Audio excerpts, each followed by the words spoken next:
Welcome back to the Middle Tech Podcast. You've got Logan Jones and Evan Knowles here. And today we've got some cool stories ranging everywhere from nuclear fusion and some updates there to some AI stories. Google really making their presence known with Bard, as well as a new Twitter CEO. So Chief Twit, Elon Musk, taking a step back to CTO. And we've got a new CEO emerging. So excited to talk about those stories. Before we dive into that, we just want to call out that we have an event coming up this week, actually. So Wednesday, May 17th from 6 to 8 p.m., we're going to be hosting a live panel discussion at On the Rocks, which is a rooftop bar downtown. We're going to be talking with Greg Morton, who is the co-founder and CEO of Fuji, also Evan's old boss. We're going to be talking with Brad Luttrell, who is the co-founder and CEO of Go Wild, and then we're also going to be talking with Jeb Jarrell, who is the director of Render Capital's Angel Program.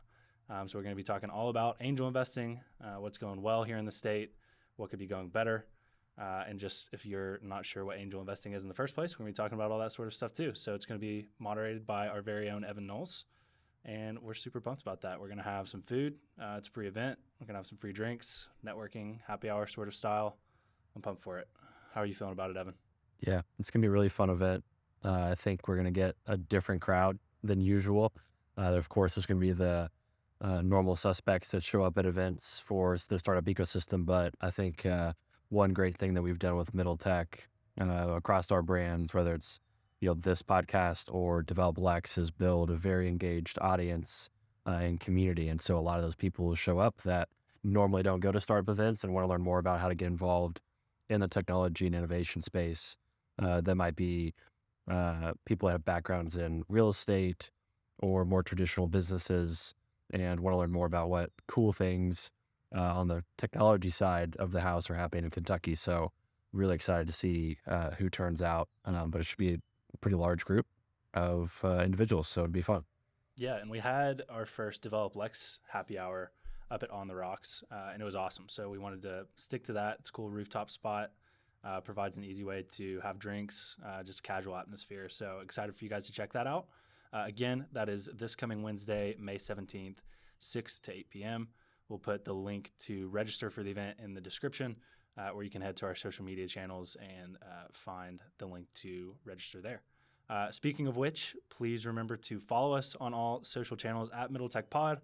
Subscribe to us on YouTube to stay up with the latest videos that we're putting out. And before we dive into these stories like we do, we just want to get a quick word from our sponsors. Middle Tech is presented by KY Innovation, the Kentucky Cabinet for Economic Development's Office of Entrepreneurship. KY Innovation is currently accepting applications for its SBIR STTR Matching Funds Program. Kentucky's program is a national trendsetter for providing critical non-dilutive capital to support the high-tech research, development, and commercialization of novel ideas within the Commonwealth. SBIR matching funds have directly contributed to the creation of more than 700 jobs, more than 200 patents filed, and more than $160 million raised in private follow-on funding into dozens of companies relocating to the state. The matching funds application window is open through April 24th. To apply and learn more about support services for companies that want to explore SBIR STTR grants and contracts, visit kyinnovation.com/SBIR. Middle Tech is sponsored by Bolt Marketing. Take your website to the next level with a website that's built to work. At Bolt Marketing, they're revolutionizing websites for small businesses that are affordable, customizable, and hassle-free. Whether you have a construction company, a boutique clothing store, or you own a hot yoga studio, they have options for you. Click the link in our show notes to explore their marketing options that can transform your marketing and grow your business. And as a personal note, Bolt Marketing built our website, and they were awesome to work with throughout the entire process. We highly recommend working with them. All right, so this first story we got here is probably one of my favorite stories we're going to have discussed this season, just because it combines two really fascinating emerging technologies that we're seeing right now, which is nuclear fusion and artificial intelligence. And I'll explain how it involves artificial intelligence. It's mostly the people involved with the project. But that is that Microsoft has signed a power purchase deal with nuclear fusion company Helion. So if you follow me on social media over the past couple of years, you've probably seen me post a little bit about my fascination with nuclear fusion.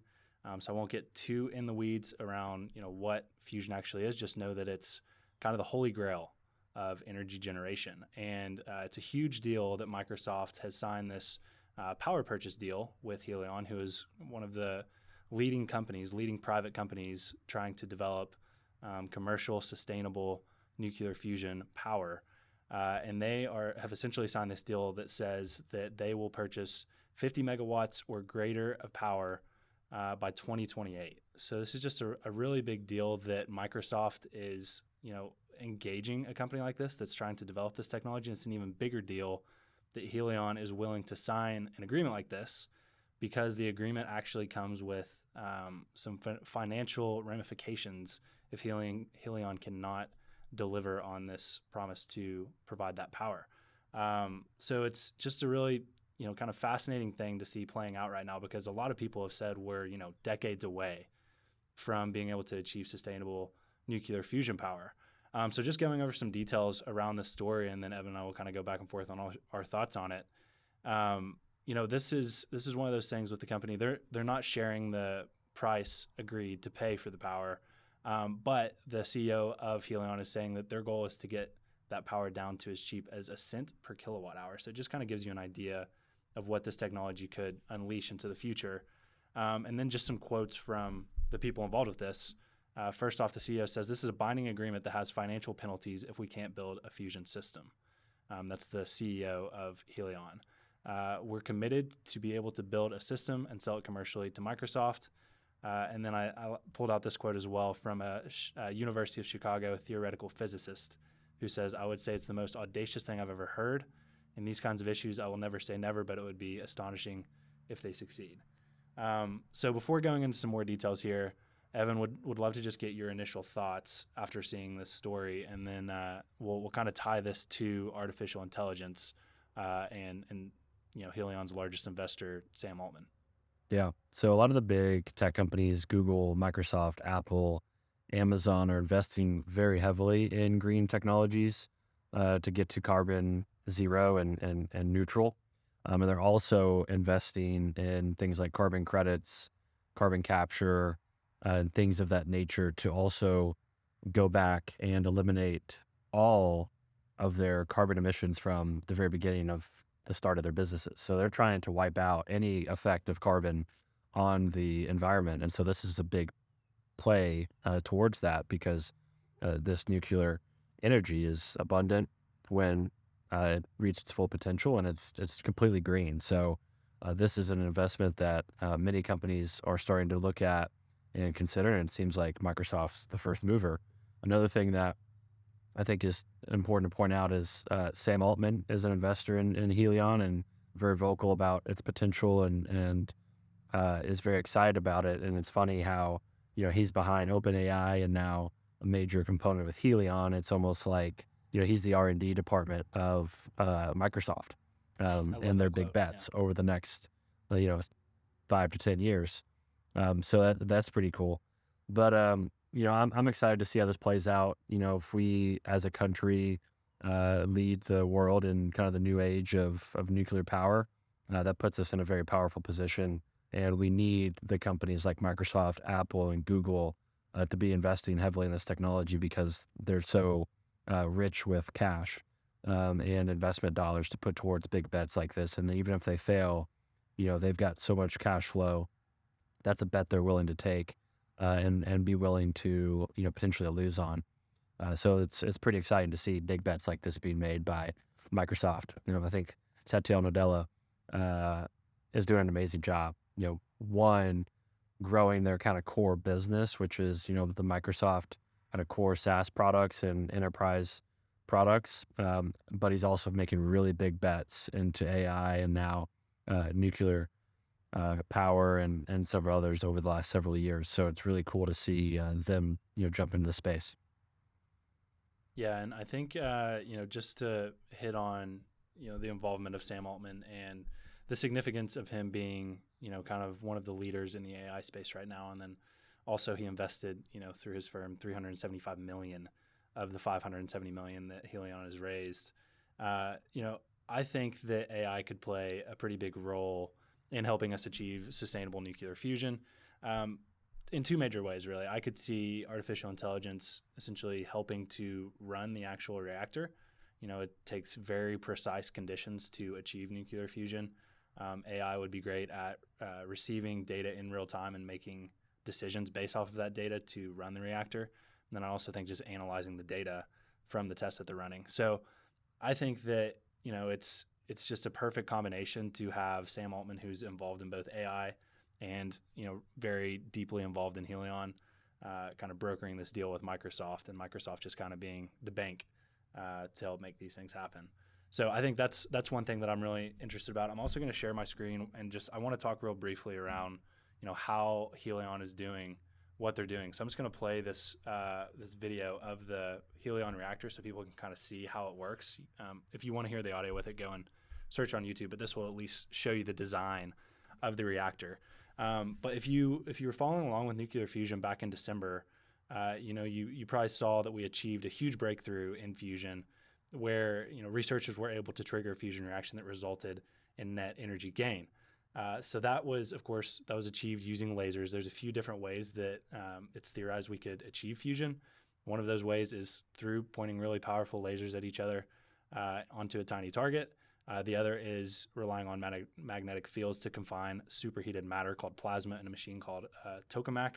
Well, as you can see on this video playing behind me here, Helion has taken a little bit different of approach, and they are essentially pulsing plasma and compressing it using magnets into this very unique reactor design. So all this to say, this agreement, I look at this, I see the financial penalties that Helion could face if they aren't able to deliver on this, and I say, okay, they're either really confident in their solution here, or they know something that they're holding their cards close to the chest. So this just gets me really excited. I love seeing any sort of news about fusion.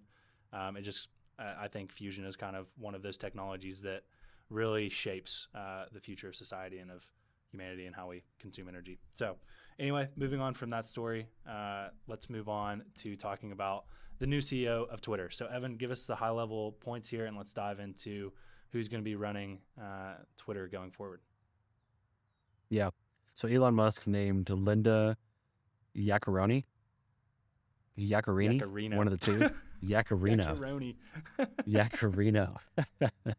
What a last name. Italian woman who will be leading their business operations while Elon focuses on being CTO and product focused. So I think this is a great move.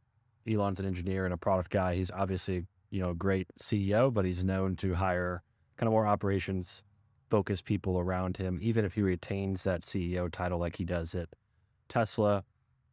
He does a great job hiring people around him to handle the business operations. So Linda will be focusing on kind of ad sales, governance, working with government agencies and things of that nature. But she is known for her experience across the advertising space over about 40 years now.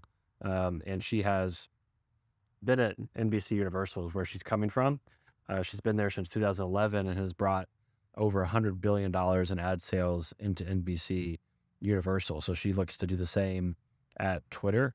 And I think really the big excitement here for her is she's starting to see how much leverage and attention Twitter and other social media platforms are getting, especially when it comes to, live entertainment, news, and she wants to be a part of that and be a part of what the next generation of, Twitter 2.0 looks like. So she is going to be a big role in that, and hopefully her and Elon can work together to find kind of a political middle ground. They both believe very strongly in free speech. They both have spoken out against kind of woke culture. So we'll see how they end up moving the platform towards being less of, let's say, a conservative safety kind of safe space, and she wants to make it safe for everybody because that's what it takes to have advertising revenues that she's used to, is having advertisers that, one, believe in the safety of the platform but don't want to associate themselves with a particular maybe political side of the aisle. So she needs to come in and really show that Twitter is dedicated to really being an entertainment platform and an advertising platform more than just a political stance on issues relative to society, which I think that's really important. But at the end of the day, it's a business and they got to make money. So this is a really big move. Also, think it's very important that it is a female. I think that Elon is known, just like he did with SpaceX, bringing in very powerful female executives. And so this is another one. I think that brings a different dynamic to one, the executive team, but two, I think the company as a whole, is rather vulnerable when somebody like Elon comes along and buys it and fires so many people quickly. It's good to bring in more diversity on the back of that. So hopefully that continues.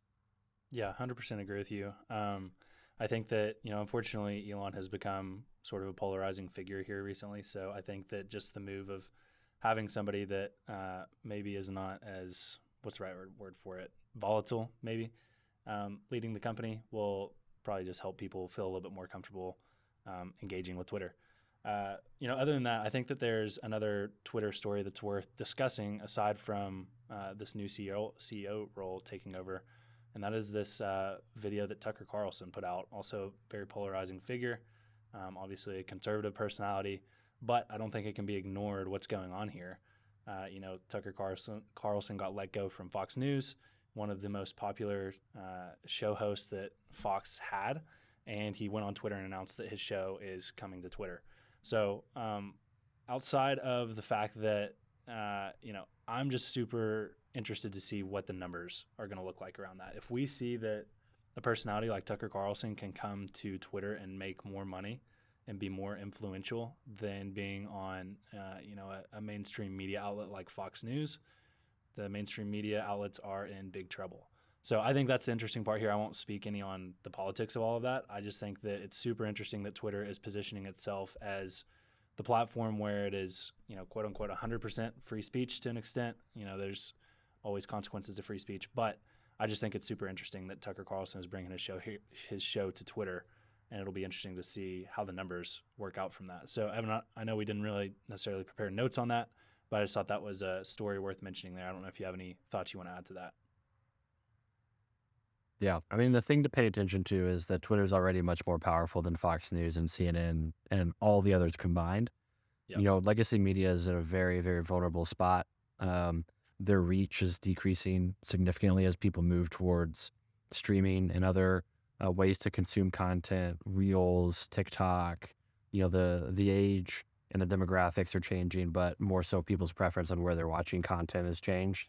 So, for instance, that video that Tucker Carlson posted on May 9th announcing that he was coming to Twitter to do his show on Twitter got 127 million impressions. Fox doesn't get that ever. And never, they could never get that on a show of Tucker Carlson's. Even if you take 10 of his shows and add them together, they never get anything close to that. So really that just shows, people like Tucker Carlson as they move towards platforms like Twitter. Really now it's a question of how do we monetize those impressions? Because that got 220,000 retweets and almost 1 million likes, that one video. And he's got 7.4 million followers on Twitter. And when they go live on Fox News, they don't get that many people, viewing their content. So, Twitter is already a more powerful platform than Fox News. And I think you'll start to see more anchors and TV personalities start to do this. And, hopefully they prove out a very profitable model for content creators and individual journalists. So they're making a really big move towards independent journalism versus working underneath the big journalist brand that does a lot of editing and, might censor certain content or have certain biases. When it comes straight from Tucker Carlson, that is coming right from him. You can just see him there. And then there's a dialogue underneath, the video. People are having a conversation. You can't do that on CNN or Fox. And so Elon tweeted, hey, this is the new future where people can give their opinions to their audience, monetize their audience, but have a back and forth dialogue versus a one-way street on Fox News or CNN. So that's the future. I think we're going to start to see that. And I think that's why, Linda came from NBC, which is one of the biggest, media powerhouses of all time. And she's seeing that trend and she wants to be a part of that because there's a ton of advertising money being left on the table right now. Elon knows that and she knows that. So the future is definitely more of that. 100%. And we're also seeing the rollout of this community notes feature, which I think has been great. I've really enjoyed seeing that feature, which is essentially just readers can add context. People that are versed in the topic that's being talked about can add context underneath of the tweet, which just makes it a lot easier to have, balanced conversations, or at least call out bullshit when you see it. And then also just to call out the revenue model for this, how Twitter is supporting creators. So for the first year, creators get to keep 100% of the subscriptions that they get through their content. And then after that, I believe Twitter takes 10%. So it'll be interesting to see how this scales. Twitter's business model has been completely revamped. They now have Twitter Blue, $8 a month. They're going to have subscriber revenue kick in, especially if personalities like Tucker Carlson are making, boatloads of cash on there. It'll be interesting to see what Twitter looks like here in another, 3 to 5 years. But other than that, let's move on to AI Edge, because we've got a really exciting story to talk about there with Google's Bard. So AI Edge, which is stories, tips, and topics for gaining an edge with artificial intelligence. Today, we're talking about how Google is trying to keep up with ChatGPT. They had announced Bard in an early access not too long ago, and now they're starting to roll it out and really ensure that it can compete with ChatGPT. So, Evan, you've been playing with it today. You've been researching it. Fill us in on what's going on and what you've learned. Yeah. So they made a bunch of big announcements at their latest conference about Google AI, Google I/O. So here are a few of the points. So Google, with their Gmail product, will start to write emails for you based on your tone and the context of an email thread. Google Maps is now releasing an AI-powered immersive view, so you can put yourself into wherever you're viewing on maps, and it'll be a 3D immersive model.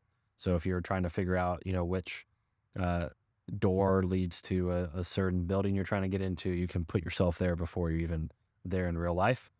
Google in their Android is putting out customizable kind of personalization options, so you can customize the home screen, you can customize your text messages. You can start to generate text messages automatically. So Android is now incorporating generative AI. And then Bard is now out and generally available. I was playing with that. I'll share my screen and show everybody what that looks like. And then they're also revamping their Google search engine to be much more powerful and answer more complicated questions. And they're also investing very, very heavily in further research and development on AI. So they're making it very clear that this is just the tip of the iceberg. So this is pretty powerful stuff. I'll share my screen here and show what Bard looks like. Funny thing is, I was just reading all of that from Bard. So let me share my screen. Here's what it looks like. So essentially kind of a chat interface, just like ChatGPT. I will say it's a little cleaner, classic Google branding. Now, here's what I did. Before we got on the podcast, I created my notes with Google Bard. I said, hey, tell me about the latest AI announcements from Google and create a bulleted list. I'm doing a podcast. It created those. And then I said, dive more into what it means for Android to have AI-powered customization options. It told me more details about that in a bulleted list, formatted very well. And then what it does is you can give it feedback, or if you want to just dive into Google and find more information yourself without chatting, you can just hit Google it and it'll open up another page. I'll show you that in a second. I also said, what can someone do with Google Maps? AI-powered immersive views. It gave me some options that said people can plan their trips easier, explore new places, find hidden gems, and make informed decisions. So I remember when Google Maps came out, I was totally amazed. I spent hours on Google Maps just exploring the world. It was a brand new way to really kind of see the world from a new perspective. And this is going to take it even a step further. And so I said, well, how does AI play into this immersive view? And what it said was they used AI to generate the 3D views, and they stitched together billions of street view and aerial images to create rich digital model of the world. So generative AI was consuming billions and billions of images and videos and stitched them all together so you can walk around the world without even having to be, physically there. Pretty wild and powerful stuff. And then I said, show me a video of this. And what it did was it gave me a link and I said, Google it. And it just took me right to the videos. Wow. So super powerful stuff. Um, I like it a lot. I think this is going to give ChatGPT a run for its money. It's connected to live internet data and Google search.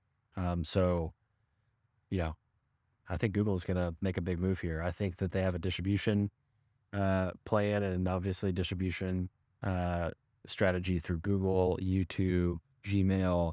Billions of people use those products. So we'll see. They've definitely got more data than ChatGPT as well.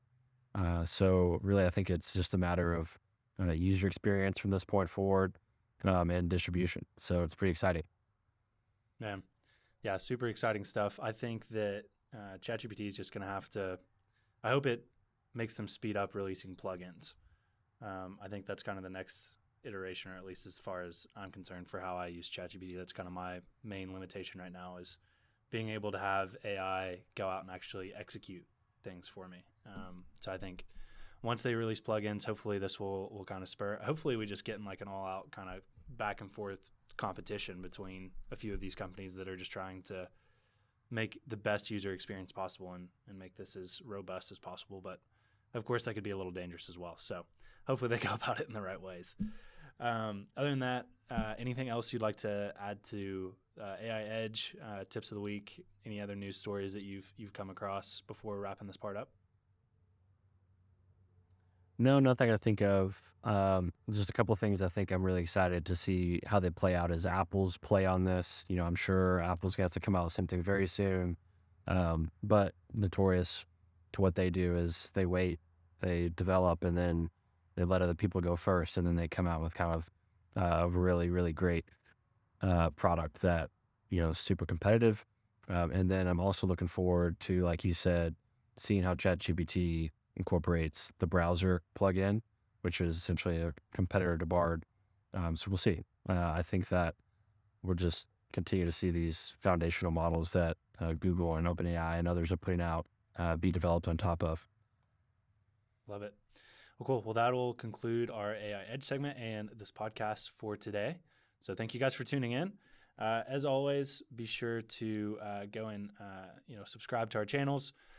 We are also putting out a Middle Tech Spotlight series this week. So because this is a new series, just we'll kind of go over what we're trying to do here. So with the Spotlight series, we're hoping to highlight entrepreneurs, investors, and ecosystem supporters that are building our startup ecosystem. So we've been talking to founders consistently over the last 4 years.